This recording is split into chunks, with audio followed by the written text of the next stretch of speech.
Rebonjour. L'analyse du blason de Poudlard, premièrement avec la maison Gryffondor.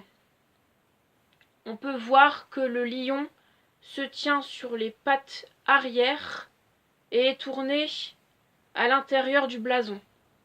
Il s'appuie sur ses pattes arrière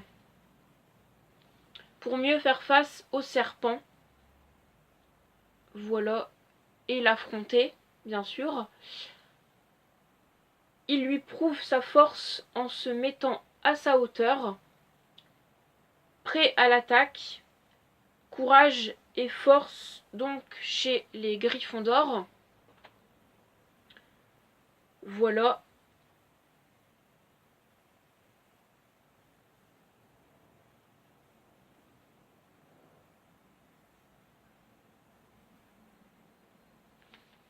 Ouais.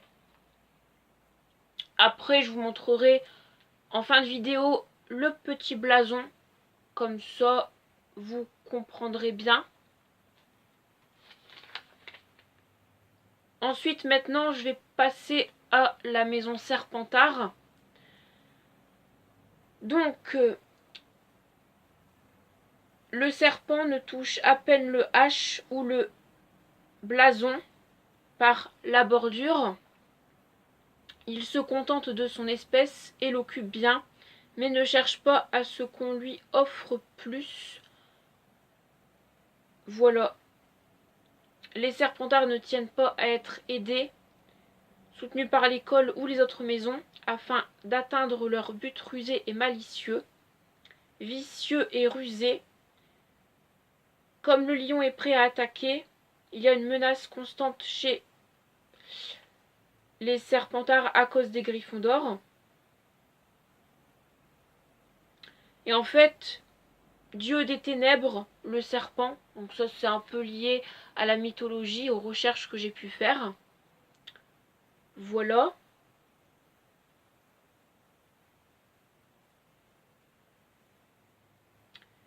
J'ai d'autres choses à vous dire sur le symbole Serpentard.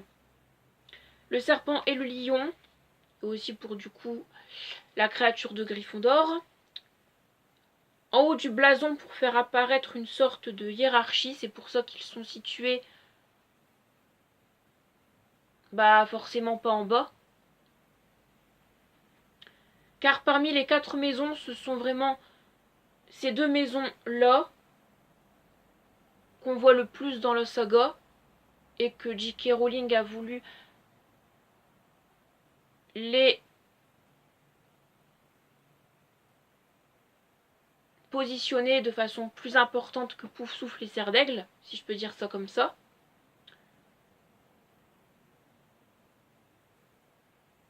Voilà.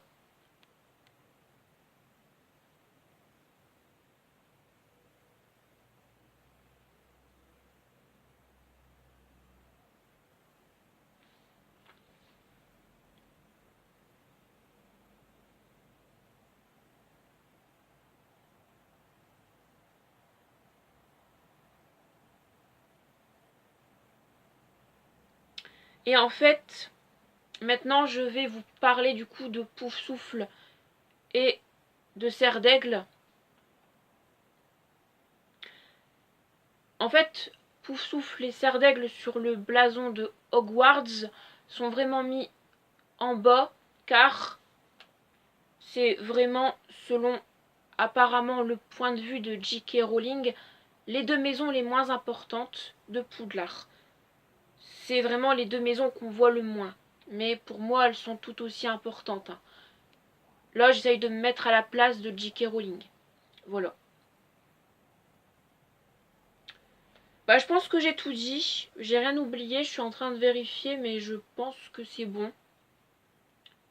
Voilà. C'était un petit décryptage sur le sens du blason de Poudlard, Hogwarts, que je vais vous montrer après. Comme ça, les arguments que j'ai pu dire dans cette vidéo seront prouvés sur les détails du blason. Et voilà.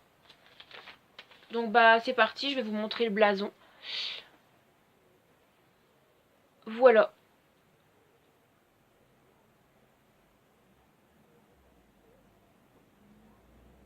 Donc Serpentard et Gryffondor en haut et Serre d'Aigle et Poufsouffle en bas. Avec les autres explications que j'ai pu dire.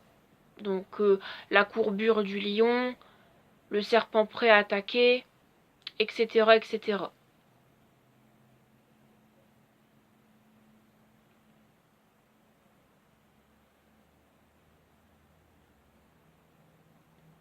N'hésitez pas à me dire dans les commentaires si vous avez d'autres idées qui vous viennent à l'esprit et que j'ai pas fait mention dans cette vidéo parce que je suis preneur. Et puis, moi je vous dis à plus. Bye. Ciao.